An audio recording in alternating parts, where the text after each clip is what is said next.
Introducing garlic vine, Mansua aliacea of the family Bignoniaceae. Garlic vine is a semi-woody vine. Leaves are ovate with an acute tip, leathery and dark green. Flowers are in clusters, borne at the axils of leaves, and the white petals have a blue tinge.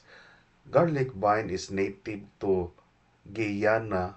It is naturalized in the Philippines and grown as an ornamental in towns and cities. It is attractive when in full bloom.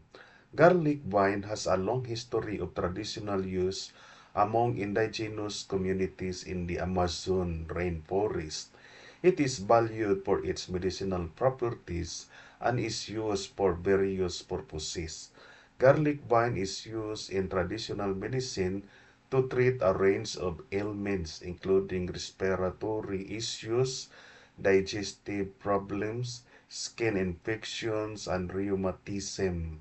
It is believed to possess antibacterial, antifungal, and anti-inflammatory properties.